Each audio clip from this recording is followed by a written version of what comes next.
Hey, what's up, guys? Scott here, back with another video. Well, today is all pretty much going to be all Star Wars. I'm going to be reviewing the Mandalorian Season 3 and talking a little bit about the Ahsoka series now that Mando is over.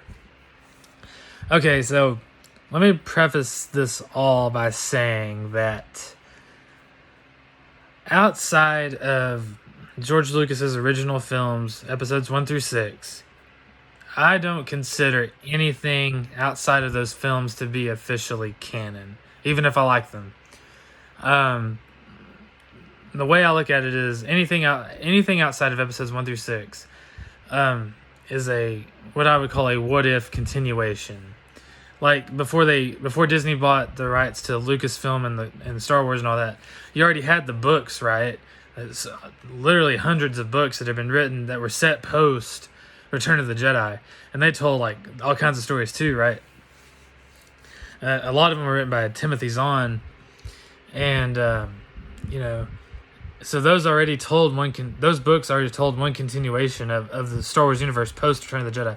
I look at the sequel trilogy and the Mandoverse the exact same way. They are just, to me, they are just what if continuations of the story post Return of the Jedi. So I don't consider anything out of episodes 1 through 6 officially canon. To me, the story really ends at episode 6, and anything else is just like, okay, what if this was to happen after that? So that's the way I look at it. Now, that being said, I've been loving the Mandoverse. The Mandalorian, Book of Boba Fett, Ahsoka, this group of shows that have kind of, telling this big story, right? Post Return of the Jedi. And Luke's been in there, so that's a big tie-in. I overall have been really enjoying the Mandoverse shows. And so this past Wednesday, we just finished Mandalorian Season 3. I will say, the season was definitely not perfect. I'll get into some of the issues in a minute. But overall, I still really enjoyed the season. I felt satisfied after watching the finale. Like, okay. After watching the finale, I was like, okay, that's a season I enjoyed. Not perfect, but I still really liked it. So some of the big flaws of the season, it literally felt like almost half the episodes were just like almost pointless. Like the episodes really added nothing to the story. Whereas in seasons 1 and 2, it felt like every episode was leading you towards the end goal, right? Especially in season 2. Now season one did kind of meander a little bit here and there, but overall, even in season 1, I still felt like every episode was leading you towards a certain thing. This season, it just felt like especially I think it was episode 3 that really, like, almost none of the episode focused on Mando. You had this long drawn out sequence with this doctor guy, Dr. Pershing, who had been introduced in season 1, and it just felt so out of place. Like, not saying it was a badly written or badly acted episode at all, but it just felt like it cut into the flow of the season. And I think that's the season didn't flow. That's a good term. This season did not flow well like seasons 1 and 2. You had some episodes that felt like they really contributed to the overarching plot. Then you had some episodes that were just kind of felt pointless. Not that they were bad episodes, but they just didn't feel like they accomplished anything.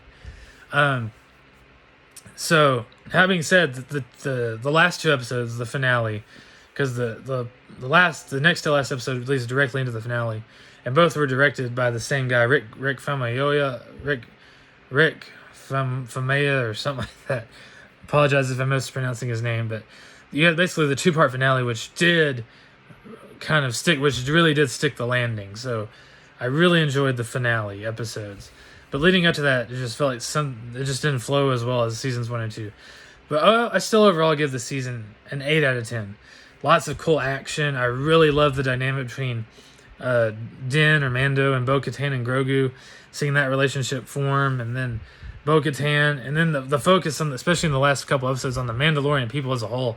You get to see them all come together and fight Moff Gideon and his forces. Like, the last 2 episodes really saved the season. And then, this season was great for Bo-Katan, and she's the new leader of Mandalore. They relight the Forge. Like, the last 2 episodes were awesome. So I still give the season an 8 out of 10.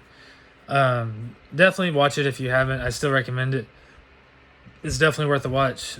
and I can't wait to rewatch it. Honestly, the season is but I would say the season was good, solid, but not great. It's like season 2 was. So anyway, that's my thoughts on Mando season 3. Now let's talk about Ahsoka a little bit. Okay, so about 2 weeks ago, we've got the first official trailer for the Ahsoka series, and it doesn't really reveal a whole lot story wise, but it did show a lot of stuff. So we know the 2 main villains that we're gonna see a lot of in the series are named. Okay, so their names are Baylan Skull and Shin Sati. Baylan is going to be played by Ray Stevenson, and then Shin Sati is going to be played by Ivana Santko.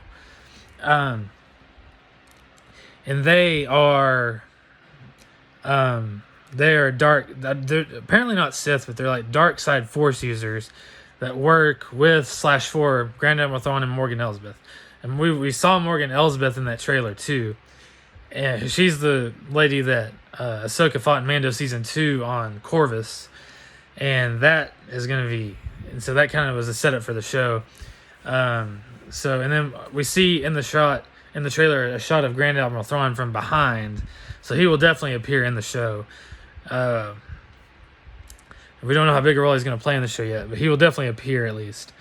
And Ahsoka is going to be teaming up with the Ghost Crew, so Sabine Wren, Hera Syndulla. Oh, and I almost forgot. So in Mando season 3, one of the big things, we got a cameo from a character from Rebels named Zeb, Garazeb Aurelius, but they call him Zeb for short. He made a cameo, so that tells me he's going to be in Ahsoka too. So essentially, all these characters from Rebels are coming back together to go find Ezra Bridger. So it's going to be almost like Rebels season 5. So I'm super excited to see all these characters in the live action. It looks like they've done a great job on picking the actors. Can't wait to see Mary Elizabeth Winstead as Hera. I think she's going to do really good. I like what I've seen as Natasha Liu Bordizzo as Sabine. And then Zeb was CGI, but he's once again voiced by Stephen Blum, who also voiced him in Rebels. So almost no difference there, right? Except it's live action instead of animated. But this series is really shaping up to be really good.